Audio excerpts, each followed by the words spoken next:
and we are on chapter 4. Okay, now in chapter 4, we're going to discuss how to recruit potential students. And once again, these are one-on-one students, okay?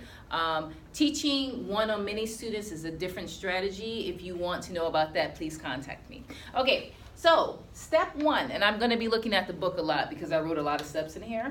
Okay, step 1, when I'm teaching one-on-one students, I prefer to go through an introduction company. So for example, and I talk about this in the book, and I also have it in the appendices, table 5. Table 5. Okay, anyways, let's continue. Okay, so I like to go through introduction companies. My favorite one is EgoPass. Shout out to EgoPass. They are so awesome. And I also like Enjoy English, and I also love ABC Kata. I find those to be the absolute best ones. I've had the longest students with those 3 companies, and I think EgoPass, I've had the longest student with them. Now, when you go through an introduction company, what happens is that it's kind of like applying for a job. You'll send in your resume, you'll send in your Gaijin card, which is your foreign alien registration card, and maybe a picture of yourself, and then they'll review your application, then they'll set up an interview. Usually the interview is online, it's on Skype, and then they'll start to kind of promote you on their website to students, which is really, really great. So this is the great thing about them, they do the promotion for you. So then when you have a student, they will meet with you and the student, and then you'll have a demo lesson, okay? Now, let's go to step number 2 before I continue. All right, now, once you've passed the interview process with them, your profile will be available on their website. So this is where the free marketing comes. And also, this is of no cost to you. I love introduction companies because the students actually pay them for your services. So the students are going to stay long term because they're actually paying money to have you as their teacher. So these are very dedicated students.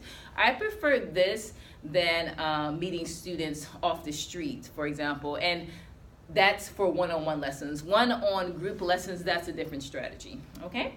All right, now, you'll set up your profile, and then what happens? Just a moment. Yes, you'll set up your profile, and then you'll have an interview. Well, not an interview. You'll have a demo lesson with the student who chose your profile. Okay. All right, number 3. Now, once the student wants to meet you, you will offer them a demo lesson. Okay, so that's actually here. You offer them a demo lesson. Now, the thing with EgoPass and Enjoy English, they will actually go with you, which I prefer. I mean, I can speak Japanese, but when I'm doing business with Japanese people, I prefer to have a Japanese person there. It just makes the process a lot smoother. It's just way better for me. If you don't want to do that, I mean, that's absolutely fine, but EgoPass and ABC Kata and Enjoy English, they all send their consultants, which I think is a great thing. All right, so let's move on to step 4. Now, if you have met the students, you need to kind of gauge their seriousness. And I talk about this a lot in the book. That's why I'm kind of reading now. If they, and this doesn't really happen, but if they cancel on you once, that's like an indication that they're not serious, or they are serious, but their job is like really too busy. And that's an indication of how much they're going to be available for you to teach them. Now remember, you're self-employed, and we talked about this in the last video in chapter 3. You're self-employed, so you need somebody who's going to be there, okay? But if they don't cancel, then that is great. Okay, now what I like to do at the, so then step 4, sorry guys, I'm reading this, but it's a lot to go through. Step 4, demo lesson. Yes, okay, so at the meeting, or the demo lesson, so here you set up the demo. Here you have the meeting or the demo lesson. So I like to do pronunciation, I like to do question drilling, I like to introduce my own teaching materials.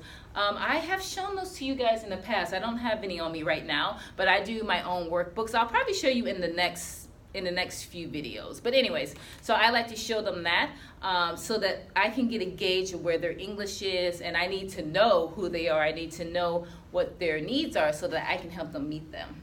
Okay, so that is step 4. Step 5 is, let's see. Oh, yes, okay. So I talk about this. Step 5, at the first month mark, I treat the first 4 or 3 lessons in 1 month as a trial month. And the reason why I say that is that people, and this is, I think, very general, they show you who they are very quickly. So if your student is canceling on you within like within the first month, that's an indication that they're not serious, or their job is just too demanding, they can't meet you, which is going to affect how you're able to make money from that student. So if they're being flaky, then you can cut them off. Okay, then what I also like to do in the first month, I talk about this in my book. Normally I state here that I don't give out the documents that I create. However, I've changed that a lot now because I have workbooks. I can give them to my students, but they have to pay for them.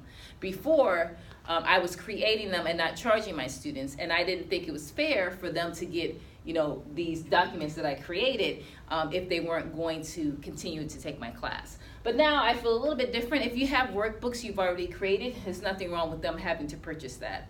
It just depends where you're at in this situation.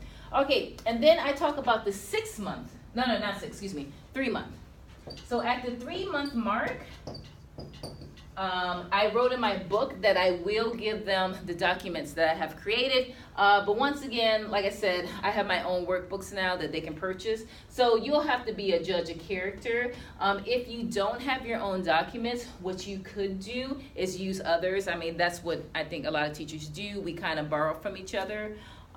You could always use somebody else's material for the first month, and then at the 3-month mark, if you're able to create your own documents, and this also took me a while to do as well, because before I was a private English teacher, I usually just taught children, and I could make children documents very easy, but for adults, that's like a little bit challenging.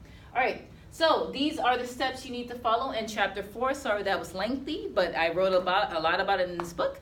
But anyways, if you have any questions, please contact me and let me see how I can help you. Bye.